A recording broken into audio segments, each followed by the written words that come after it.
Smith. Alex, you're up. Hi, Alex. Hi. Oh my gosh, it's so good to see you always in your hoop earrings. It's like just a classic look. Don't leave home without them. Don't leave home without those. I love that you said earlier that you kind of like the book was sitting there for a while, like the franchise with dummies, before you took action. I think you were telling me, like, when I interviewed you for my podcast, you were like, there's a difference between like research and action. Like, we think like research is really action, but it's not. And you probably did a lot of research, but like you just had to actually do it.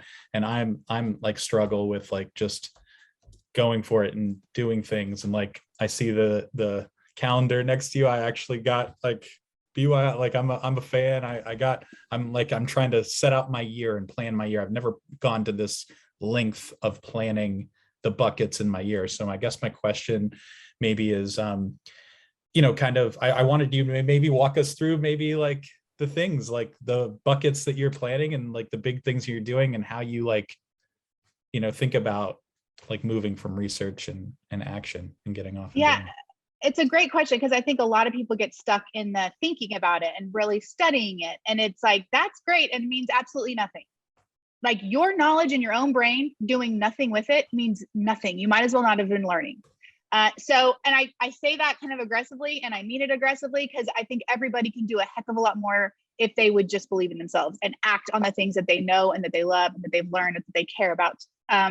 So I have, one of the things I'm going to focus on this year is, because I want to grow Tippy Toes, I've put myself in some groups that are going to help me grow the business. And I've talked about doing things like that, and I've joined. I need to put some things in place that accountability. And so I have found the things that are actually going to push me, that I'm going to have to like follow up. Someone's going to ask for this. And the thing is like, none of us are above needing that accountability. That's okay to need accountability.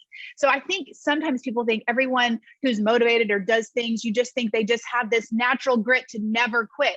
That's not true. Sometimes you have to put something in place that someone's going to follow up with you and be like, what are you doing? Did you do this? Why isn't this? How, fill this out, whatever it is.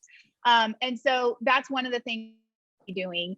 My kids have been home and they've been doing virtual school. They just are going back. They just went back this week for the first time since March of 2020. So I'm really focusing in on my career, because I I just love it and I care a lot about it. So I'm joining a couple of groups that are going to help push me in that way.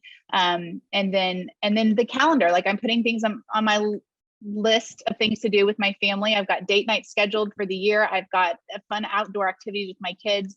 And so I am telling my kids what we're going to do. I've told my husband to put it on this calendar. I have to put things in place that hold me accountable, because like everybody on planet Earth, you will have the moments of weakness where you won't follow through unless you have some accountability.